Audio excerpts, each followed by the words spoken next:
ومنبع العلم والحلم والحكمة والحكمة بالقاسم سيدنا وحبيبنا وشفيعنا ومولانا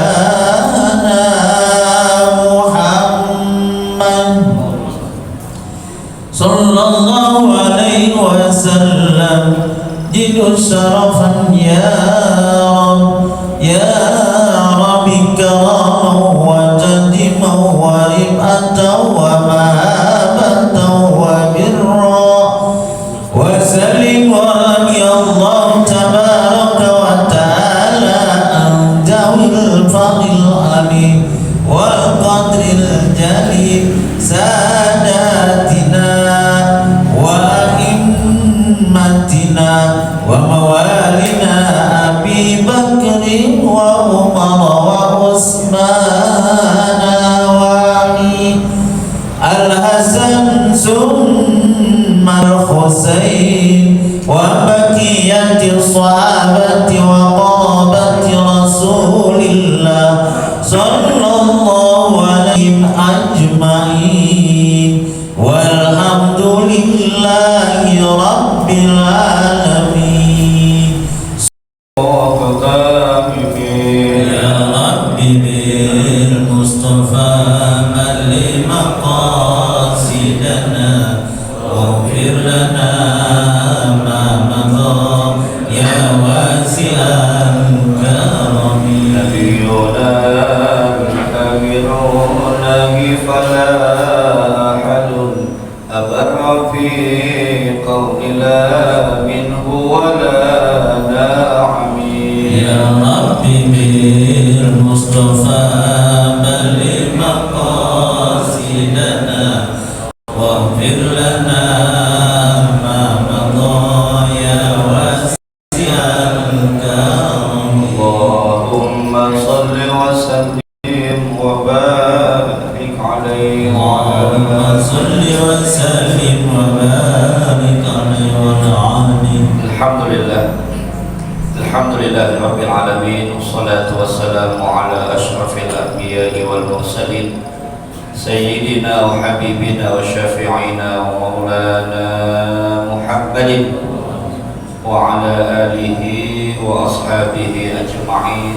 أما بعد, yang mulia yang saya hormati dan kita muliakan guru kita Mukarram Zaki Haji Marzuki, sehat walafiat, memberikan kemudahan segala urusannya. Mudah-mudahan ilmunya manfaat selalu untuk kita semua. Segenap Ketua DKM Masjid Riyadus Shalihin beserta jajaran pengurus, Ustaz Haji Rusli, Ustaz Mahrus dan bapak-bapak yang lainnya yang insyaallah kita semua dimuliakan Allah Subhanahu wa taala. Puji syukur alhamdulillah, malam ini kita dapat kumpul kembali dalam keadaan sehat walafiat. Mudah-mudahan kumpulnya membawa rahmat, ilmu yang kita belajar dijadikan ilmu yang manfaat. Amin ya Allah ya Rabbal Alamin. Salawat dan salam semoga tetap tercurah kepada junjungan alam baginda Nabi besar kita Muhammad sallallahu alaihi wasallam. Mudah-mudahan syafaatnya kelak yaumul qiyamah tercurah kepada kita semua. Amin ya Allah ya Rabbal Alamin. Bapak-bapak jamaah salat maghrib dan taklim yang dimuliakan Allah Subhanahu wa taala, malam ini saya baca kitab lain dulu nih. Insya Allah Sabtu besok kita mulai baca kitab Bidayatul Hidayah. Jadi nanti kalau saya ada kajian malam kita baca kitab lain lagi, cari yang tipis-tipis ya. Jadi insya Allah kitab Bidayatul Hidayah kita baca hari Sabtu ya, Sabtu yang akan datang. Wa an ba'dil hukama, wa an ba'dil hukama, lah kata sebagian ulama ahli hikmah. Apa kata beliau? Yastaqbilu benu Adam arba'u nuhabat. Kata beliau, yastaqbilu benu Adam, manusia bakal mendapatkan menghadapi 4 rampasan. Jadi kita nanti nih bakal menghadapi 4 rampasan. Kan rampas sama ngambil beda ya. Jadi kalau sampai dirampas tuh jadi emang betul-betul dia butuh banget. Jadi nanti kata ulama ahli hikmah nih, manusia akan menghadapi 4 rampasan. Wahia allati taglibuh, yang demikian itu mereka tidak bisa menghindar ya, tidak bisa menghindar, tidak bisa mengalahkan tuh dari rampasan itu manusia. Jadi kita semua nanti hidup bakal mendapatkan 4 rampasan. Yang pertama, yantahibu malakal mauti ruhahu. Yang pertama, yantahibu, akan merampas, ayyakhudhu bil qahri, akan mengambil dengan paksa, malakul maut. Jadi akan mengambil malakal maut, malaikat pencabut nyawa Israel. Apa yang dirampas? Ruhahu, akan ruhnya. Jadi nanti kita rohnya bakal dirampas oleh malaikat Israel ya. Mau siap nggak siap, kalau udah datang ajal kematian nggak bisa ditunda ya. Jadi manusia nanti yang pertama akan menghadapi 4 rampasan. Yang pertama akan dirampas oleh malaikat Israel. Apa yang dirampas? Ruhahu, akan rohnya. Ayyakhudhu bil qahri, akan diambil paksa ya, akan diambil bil qahri, dengan paksa.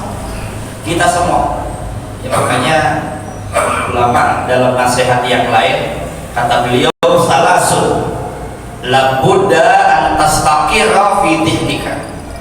Kata ulama, salasun, ada 3. Yang 3 hal ini mesti tertanam pada benak kita. Jadi yang 3 ini mesti tertanam selalu dalam benak pikiran kita. Apa tuh yang pertama? La najata minal maut. Enggak ada orang yang bakal selamat dengan kematian, enggak ada. Jadi siapapun kita, enggak ada yang selamat dengan kematian. Makanya kullu nafsin dha'iqatul maut. Pakai kata-kata dha'iq. Jadi siapapun dia akan merasakan yang namanya kematian. Jadi siapapun dia. Jadi enggak ada yang kita bisa selamat dari kematian. Jadi kullu nafsin dha'iqatul maut. Setiap manusia yang bernyawa pasti akan merasakan. Makanya bahasanya dha'iq. Dha'iq itu merasakan. Jadi siapapun dia nanti satu saat akan merasakan yang namanya kematian. Maka kata ulama, nggak ada yang bisa selamat manusia dari kematian. Nggak ada yang bisa selamat. Malaikat Israel akan mengambil paksa tuh roh kita ya. Nggak ada alasan kita. Makanya la yastakhiruna sa'atan wa la yastaqdimun. Gak bisa tuh kalau ajal udah datang, majuin, dimundurin, gak bisa ya.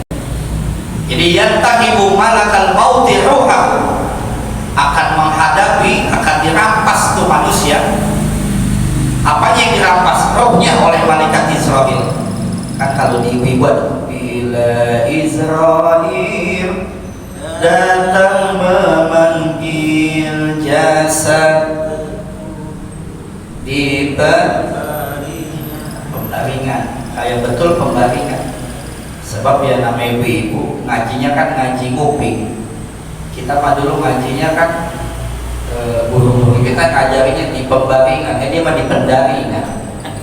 Jasa terkujur di pendaringan, biarinnya terus banyak gak kesan mulu kerjaan, biarin aja.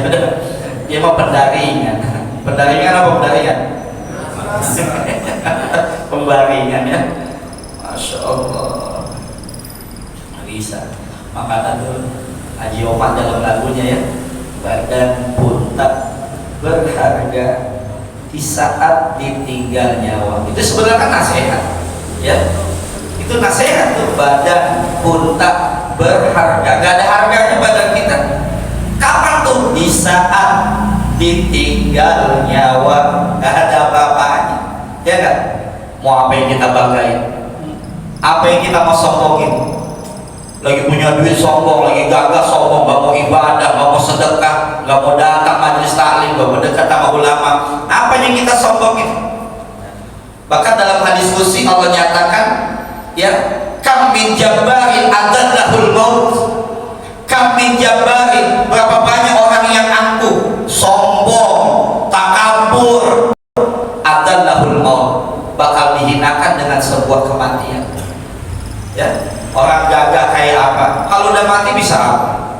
Orang kaya kayak apa? Ketika dia kaya sombong, kalau udah mati bisa apa? Ya nggak? Nggak bisa apa-apa. Kami jabarin adallahul maut. Berapa banyak orang yang angkuh, sombong, bakal dihinakan dengan sebuah kematian. Waktu masih gagah sombongnya kayak apa? Waktu masih sehat sombongnya kayak apa, nggak mau ibadah atau segala macam. Kayak dikit sombongnya kayak apa. Maka kalau udah mati bisa apa? Saya makanya kalau udah sombong saya antepin aja, antepin tau, biarin aja. Kalau dia sombong biarin aja, masih ditungguin kapan-kapan mati, biarin dia ngumumin mati dewek, biarin. Kapan-kapan dia mati, biarin dia ditolongin, biar dia ngumumin masjid dewek nih ya. Kemudian dia gali kuburan dewek, dia mandi dewek, dia jalan ke kuburan dewek, biarin aja udah dia turun. Apa yang kita mau sombongin kan? Ya, bisa nggak tuh dia? Nggak bisa. Sekarang apa yang kita mau sombongin? Rumah dempet-dempet banget. Kita lagi nyendok nasi aja tetangga tahu. Pak Ustadz makan ya, tahu aja lu. Sendoknya Pak Ustadz kedengeran. Apa yang kita mau sombongin udah? Rumah rapat banget udah, ya kan? Tuh lah najatan. Nggak ada yang bisa selamat manusia minal maut dari kematian. Walau kata dunia tidak ada waktu santai, poya-poya di dunia, nggak ada. Di dunia ini tempat kita berjuang sekuat tenaga, ya kan? Iya, capek. Di dunia tempat berjuang, nggak ada tempat istirahat di dunia. Dunia ini tempat berjuang. Laqad khalaqnal insana fi kabad. Sungguh kami telah menciptakan engkau wahai manusia untuk susah payah. Tuh, kita untuk berjuang di sini nih semuanya. Ad-dunya mazra'atul akhirah. Dunia ini ladangnya akhir. Bayang tuh, masih sehat, sholat, duduk di majelis taklim, ikut sama orang-orang soleh ya. Jadi gak ada tempat bersantai-santai di dunia. Wala salamata min kalamin nas. Gak ada yang bisa selamat dari ucapan manusia. Gak ada. Ya, jangankan yang jelek, yang baik aja diomongin sekarang mah. Gak ada siapapun manusia yang bisa selamat dari omongan manusia. Gak ada kan. Siapa? Jangankan dia ngelakuin kejelekan. Lo orang kita ngelakuin kebaikan aja diomongin sekarang mah. Itu tiga tuh yang mesti kita tanamkan di dalam benak ya, jangan sampai kita lupakan. Satu, tidak ada yang bisa selamat dari kematian. Yang kedua ya, tidak ada yang bisa apa tadi, yang tidak ada yang bisa santai-santai di dunia. Dunia itu tempatnya kita untuk berjuang, beribadah ya. Makanya nggak boleh ketika kita tadi bangun tidur sampai kita mau tidur lagi, nggak boleh kecuali di dalamnya ada nilai ibadah ya. Wa ma khalaqtul jinna wal insa illa liya'budun. Nggak boleh. Jadi mulai tadi kita bangun sampai nanti mau tidur lagi, nggak boleh aktivitas kita kecuali nilainya ibadah ya. Makanya apa yang di dalam agama kita yang tidak ada doanya, semuanya ada doanya ya kan. Cuma kan masalahnya ada yang hafal, ada yang kagak, ada yang ingat, ada itu aja. Tapi ulama kasih solusi bagaimana nih supaya kebaikan yang kita lakukan bernilai ibadah. Maka jangan lupa kita awali dengan bismillah. Dan minimal bismillahirrahmanirrahim. Aduh mel itu ya, Jawa itu dalam kaset ya, lo mau makan baca bismillah. Kita makan doanya apalnya, mau makan, mau tidur, mau buang air besar gitu ya. Itu 3 hal yang tidak boleh kita lupakan, yang mesti ya tertanam dalam benak hati kita. Makanya manusia akan mengalami 4 rampasan. Yang pertama, manusia akan dirampas oleh malaikat Israel. Malaikat mau apa tuh rohnya? Mau siap masih. Tar dulu ya Allah, anak belum pada kawin, gak ada urusan. Iya kan? Kalau sudah datang ajalnya, nggak bisa dimajuin, nggak bisa dimundurin. Ya, dimakan, belum sempat minum mati. Lagi buang air besar, belum sempat cebok mati, kepet, dan kita lihat, Masya Allah ini. Itu yang dalam keterangan al-mautu ya'ti baghtatan. Kematian itu datangnya ngagit. Kamin sohihin mata bigoyri illah. Ya, berapa banyak orang yang sohih, yang badannya sehat, mati nggak pakai sakit. Maka kata Imam Ali, ta'ahhab lilladzi la budda minhu fa innal mauta miqatul ibad. Ya, kata Sayyidina Ali, ta'ahhab, bersiap-siaplah engkau lilladzi la budda minhu, untuk sesuatu yang pasti. Apa itu sesuatu yang pasti? Kematian. Fa innal mauta miqatul ibad, sesungguhnya kematian batas hidup seorang hamba. La tajma' minad dunya katsira, janganlah kalian terlalu banyak ngumpulin dunia sampai kagak sembahyang. Jangan kita muda-muda sampai kagak sembahyang, kita muda-muda sampai kagak sempat datang majelis taklim. Nanti kan kita bakal diadab oleh Allah kalau sampai kagak bisa wudu. Nanti kita bakal diseksa Allah kalau sampai kagak bisa sembahyang. Emang ngapain aja waktu di dunia sampai wudu kagak bisa? Nggak sempat ya Allah. Nggak ada alasan nanti mah. Sekarang majelis taklim itu di mana-mana. Tinggal kita menyiapkan waktunya. Kata Allah, emang nggak sempat setengah jam aja untuk duduk majelis taklim. Maka nanti nggak ada alasan untuk kita mengontarkan alasan kita di hadapan Allah nggak sempat duduk di majelis taklim. Nggak ada. Ya. Makanya alhamdulillah dulu mah kita kalau mau ngaji duduk ke pesantren, nginep jauh. Sekarang mah Masya Allah mau ngaji enak banget, di musola ada pengajian, di masjid ada pengajian, di majelis taklim ada pengaji. Iya, ngaji kitab kuning. Dulu kan kalau mau ngaji begini pesantren. Coba ada waya-waya gini mau mondok, ntar pulang izin sama bininya, nyalo gue mau mondok, siapin pakaian, tas gue yang hijau mana? Kata bini, ngapain semua pakai tas yang hijau? Lu tas yang mana lagi? Mau punya itu doang, nanggung, bupetnya lu bawa ke pondok. Jadi bukan di alam kita mau bini kita, diapain? Udah mondoknya di Masjid Riyadhus Shalihin aja udah, dari maghrib sampai isya, dari habis sholat subuh sampai selesai. Ya, udah begini mau mondok, Masya Allah. Bukan di alam mau bini kita, diapain? Lemarinya Pak, taburin kalau bahasa Betawi ya. Lemarinya Pak, lu bawa sana Pak, nanggung bawa biniannya. Tuh, janganlah kamu kumpulkan dunia dengan banyaknya sehingga kamu melupakan perintah Allah. Nggak membayar, nggak sempat ngaji. Duit mah banyak, fa innal mala yujma'u linafat. Duit mah banyak kayak apa juga untuk dihabis. Ya, punya duit banyak kayak apa habis. Punya duit kayak juta, ratusan juta habis, punya duit banyak. Kita lupa untuk sesuatu yang bakal kekal nanti. Apa itu? Amal soleh. Amal soleh ini tarja udah mati pada minta balik lagi. Farjina amal soleh. Ya Allah, kembalikan saya ke dunia. Saya pengen ikut ngaji di Masjid Riyadhus Shalihin.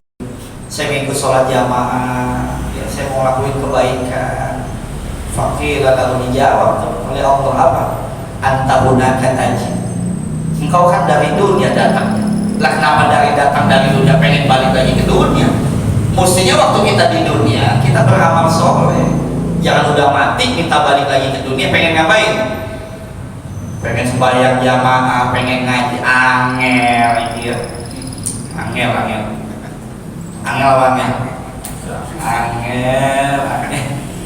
udah mati pengen minta hidup. Dulu hidup gak mau sembahyang, udah mati pengen minta hidup, pengen ngaji. Waktu hidup gak pernah ngaji, angel. Atardo antakuna rafiqa qaumin, kata Imam Ali. Atardo antakuna rafiqa qaumin lahum zadun wa anta bi ghairi zad.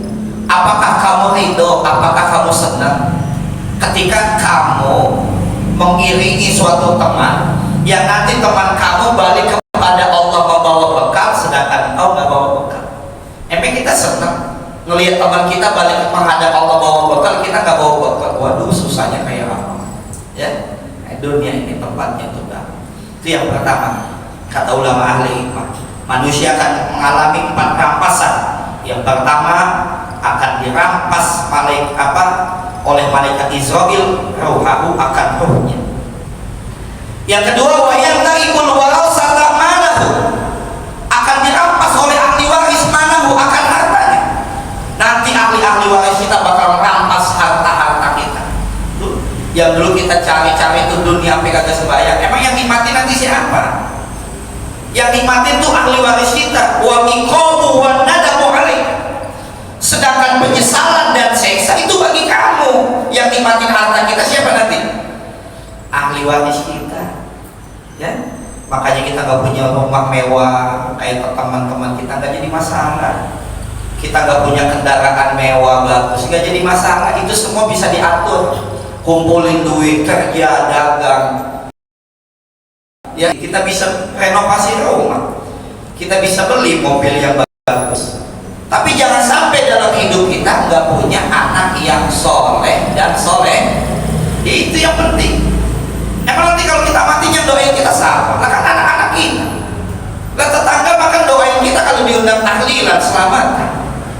Ya kan? Lah kalau anak mah kudu. Ya. Lah sekarang masalahnya anak udah kelas 6 malas ngaji. Tuh di tempat saya kan ada pengajian anak-anak, dari maghrib sampai selesai. Kalau anak-anak kecil sampai isya. Anak-anak yang gedean dikit sholat isya dulu, lanjut lagi sebentar. 8:30, jam 8:04 selesai. Saya satu saat nggak enak badan, saya ke atas. Saya bilang, ini yang gede-gede pada kemana? Kata adik saya, pada nggak ngaji bang, udah malu, katanya udah kelas 6, kelas 5. Coba lah, anak udah kelas 6 nggak mau ngaji, malu, katanya udah gede. Lah kan kita kudu orang tua ngambil sikap. Bagaimana nih anak udah nggak mau gabung sama anak-anak yang lain, kan merasa udah kelas 6, SMP udah gede.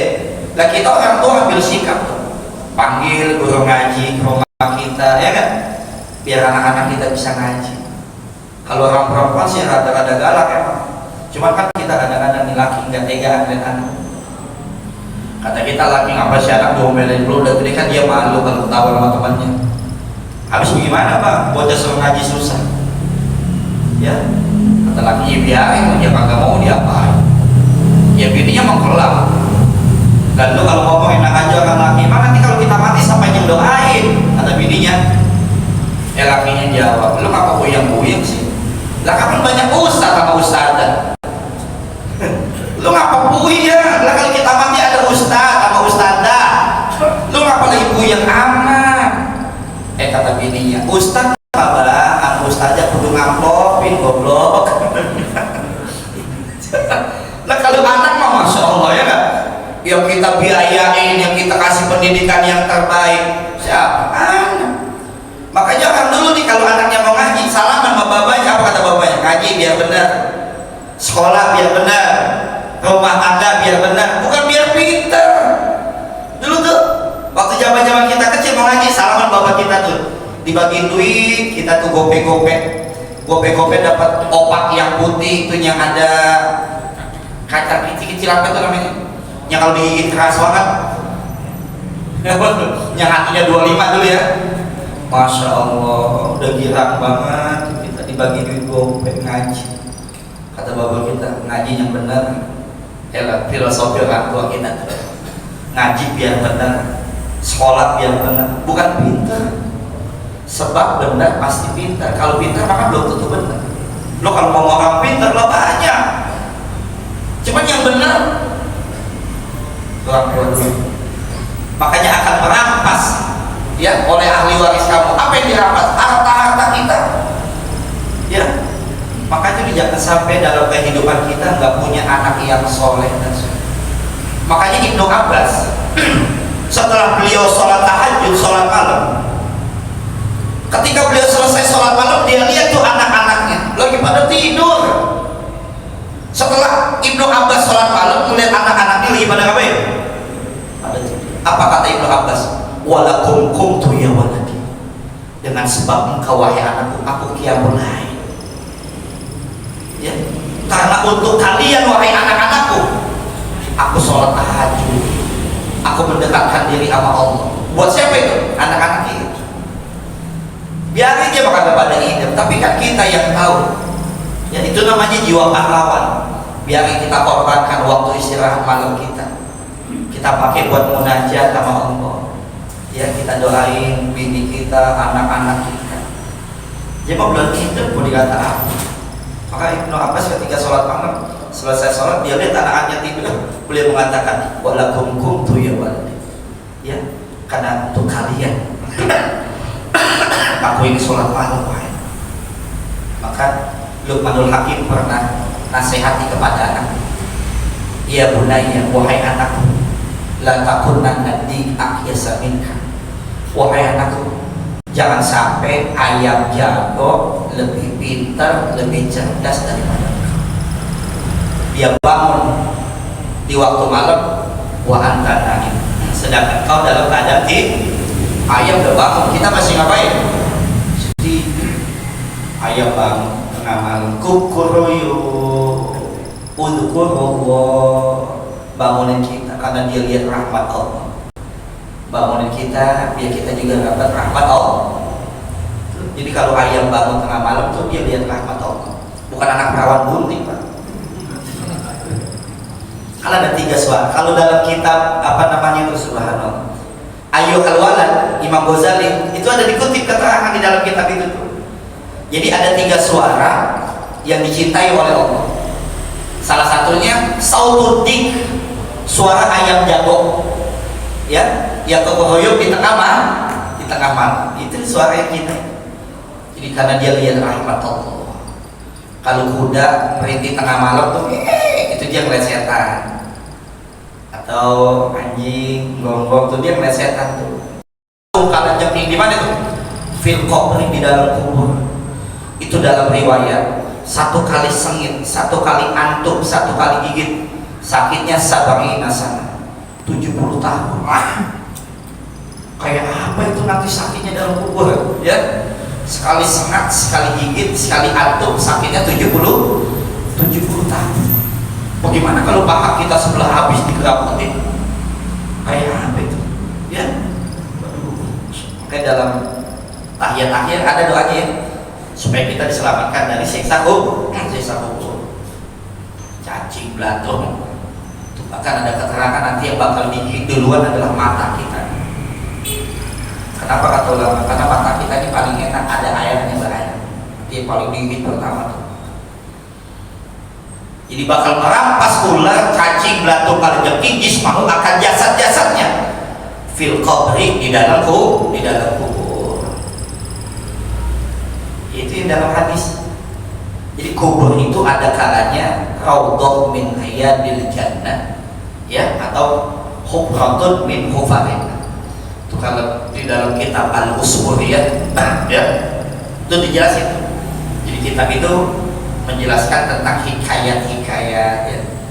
Itu ada dikutip dalam kitab itu, kuburan itu ada kalanya menjadi taman sorga, ada kalanya menjadi hufratun min hufarin. Makanya adab masuk dalam kubur kan lepas apa namanya? Iya, lepas sendal. Ya, hati-hati jalannya, jangan injek-injek kuburan. Kita takut injek-injek taman sorga. Harta kita tuh bakal dirampas oleh ahli waris kita. Ya, yang nikmatin siapa tuh? Ahli waris kita. Yang nyari kita, yang nyesel nanti karena kita diadab, kita nggak keluarin apa yang menjadi kewajiban. Udah kita yang nyesel, kita yang diadab. Yang nikmatin ahli waris kita. Makanya Allah nyatakan maluka ma qaddamta. Harta kamu adalah harta yang kau kedepankan di jalan Allah. Itu harta kita. Yang kalau sholat Jumat Bapak cemplungin, yang kalau ada tali Bapak cemplung, itu harta kita. Yang di dompet kita mah, yang di ATM kita mah bukan.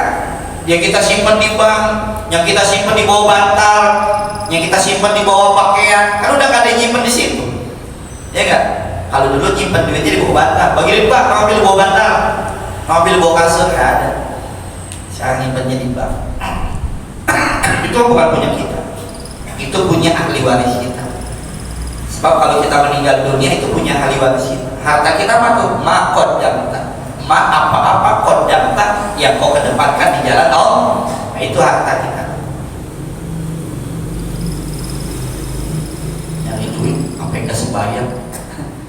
Kata ulama, lautir tak min baladin ila baladin ukhra. Lautir tak, jikalau kamu terbang, ya, min baladin ila baladin ukhra, dari satu negeri ke negeri yang lainnya. Kalau emang itu bukan rezeki kita, lam tajid, kamu gak bakal dapat. Kita terbang nih nyari duit. Dulu kan dagangnya mikul, kita pikul tuh dagangan kita, kita masuk nih ke reok situ, terus lewat Cipadu, terus keluar tuh, terus lewat Pondok Petung, masuk lagi gang sate tuh gang saya, terus masuk lagi, bapak turun lagi tuh Deplu 74 pemancingan, bapak terobos naik, terus lewat Cendrawasih sekolah, ada Malik belok kanan, kemudian BR Budi Luhur, bapak balik lagi ke sini nyari duit. Kalau emang itu bukan rezeki kita, lam tajid, kita gak dapat, ya enggak? Tapi kan kita rugi tuh, sampai gak sembahyang, sampai gak sempat duduk di majelis. Iya. Makanya kata Imam Syafi'i, nyari duit kebanyakan kencang ya segitu, nyari duit santai ya segitu. Emang udah ditentuin, ya, udah ditentuin. Nyari duit kencang banget ya segitu, nyari duit santai ya segitu. Bahkan ada hamba Allah yang diudak-udak duit, ada hamba Allah yang udak-udak duit, ada hamba Allah yang diudak-udak, Nah kita pengennya yang udak-udak apa yang diudak-udak?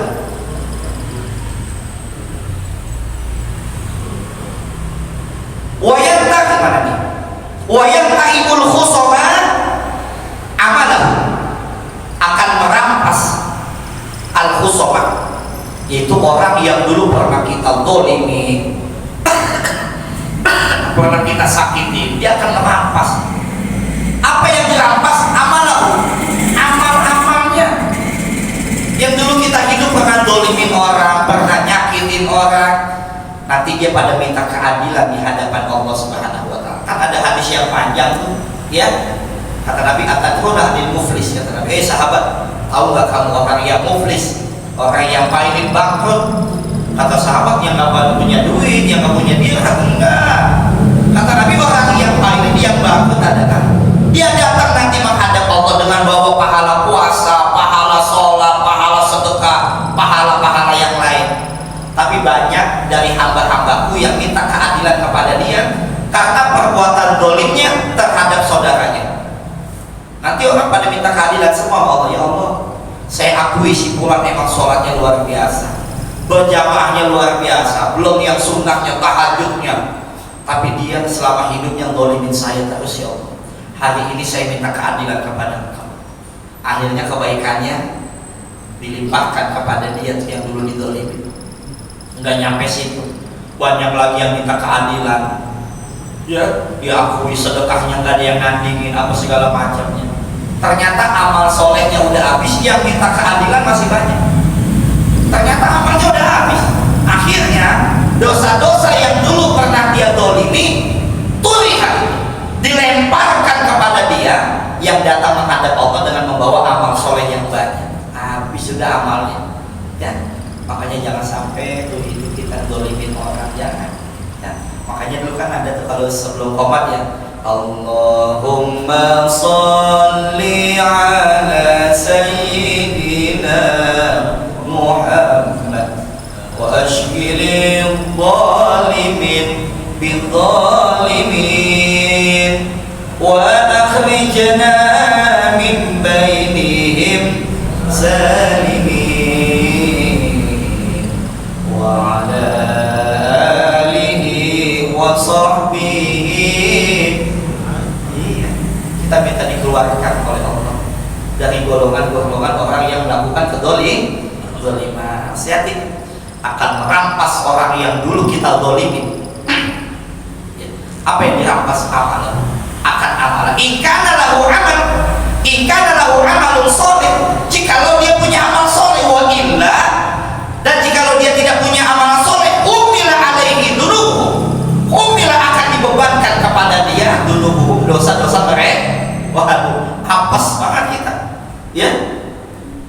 Makanya nggak cukup hanya sekedar hablum minallah, tapi hablum minannasnya kita nggak cukup.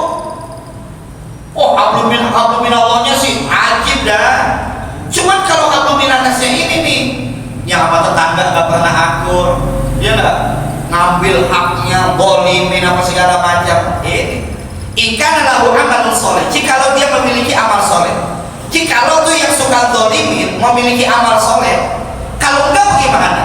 Kalau enggak, humila alaihi, akan dibebankan kepada dia dulu dosa-dosa mereka, dosa-dosa yang dulu dia dolimin dibebankan kepada dia tuh yang dulu melakukan kedoliman.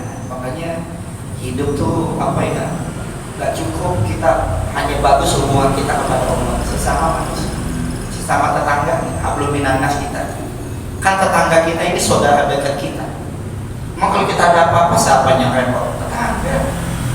Ya, kalau kita dapat musibah tuh yang masang terpal, ambil bangku di tempat RT, termos, air panas sudah ada 3 termos, kopi udah ada, luangnya beda, kapal apinya beda, ya kan? White kopinya beda, ada susu denkaunya beda. Itu aki-akinya nggak ngopi kan susu dia, jahenya beda. Nyelawat, ngopi kok enggak, susu ada, nyelawat pakai nawar, dikasih kopi mintanya susu. Kayak panitia hajatan nih kan, siapa emang? Ini tetangga, iya. Ya. Ini 4 rampasan yang akan dihadapi oleh manusia. Yang pertama, akan merampas malaikat maut terhadap rohnya. Yang kedua, akan merampas ahli waris terhadap hartanya. Yang ketiga, akan merampas ular, cacing, kalajengking akan jasad. Yang keempat, akan merampas orang yang dulu didolimin atau diambil haknya. Apa yang dirampas? Amal-amal soleh. Makanya mudah-mudahan nih, dengan adanya kita dulu di majelis taklim terus, ya, keimanan kita terus dicas, ya, alhamdulillah, sehingga terus amalia ibadah kita tingkatin. Itu namanya buahnya. Bukan sekedar ngaji pulang ya udah, yang penting gue tadi datang ngaji, jadi nggak ada pengamalan. Amalin ilmu walaupun sedikit, ya kan? Amalin apa yang kita udah bisa nih, udah amalin. Terus yang tadinya belum sholat qobliyah, kalau datang ke sholat qobliyah dulu. Yang tadi belum sunat sholat ba'diyah dulu, ya, dikit terus udah stabil tahajudnya, tahajud udah stabil, duhanya terus, ya. Gitu. Sekarang mah ngaji aja dulu kan ngaji mah ibarat SIM. Kapan-kapan kita orang punya SIM, nggak mesti punya mobil lah. Orang bikin SIM tuh nggak mesti punya mobil. Makanya dulu Habib saya di pondok, ya, kamu kalau ada rezeki bikin SIM aja dulu, nanti kamu insya Allah satu saat punya mobil. Ya alhamdulillah saya apalin tuh. Dulu saya sempat diomelin. Ya, diomelin sama bini saya, ngapa sih bikin SIM dulu, bukan mobil tuh dibeli, kata bini saya begitu. Biarin, beli SIM dulu, nanti udah punya SIM mah insya Allah lo kasih jalan mobil. Kan banyak orang gak punya mobil tapi bisa naik mobil sama megang SIM, ya kan? Jadi orang punya SIM gak mesti punya mobil. Jadi bikin ini yang belum punya SIM nih, kita bikin SIM besok nih, ya, bikin niat ya Allah, biarin dah sahabat bikin SIM dulu, kapan-kapan kasih rezeki ya Allah biar bisa beli mobil. Jadi doa itu, ya kan? Dulu saya begitu, alhamdulillah. Dulu mobilnya Avanza, ya, Avanza Pak Ustaz, enggak Innova, Avanza aja dah. Saya bilang, emang apa? Avanza enak Pak, di tol banyak temannya. Di tol kita balap 1, depan ada lagi 3, kita balap lagi, depan ada lagi, ya. Jadi mobil yang banyak temannya itu Avanza. Ya, berdoa panjangkan umur kita, sehat walafiat. Kalau jauhkan dari bala, wabah, musibah, jauhkan daripada fitnah, dan mudah-mudahan kita diberikan istiqomah dalam ibadah, akhir hayat, husnul khatimah. Al-Fatihah. Bismillahirrahmanirrahim. Alhamdulillahirabbil alamin. Iyyaka na'budu wa iyyaka nasta'in. Shiratal ladzina an'amta 'alaihim وعفو عنا يا كريم ارحمنا يا ارحم الراحمين ارحمنا يا ارحم الراحمين اللهم ارزقنا فهم النبيين وحفظ المرسلين والهام الملائكة المقربين دعواهم فيها سبحانك اللهم وتحياتهم فيها سلام وآخر دعواهم الحمد لله رب العالمين. Sekian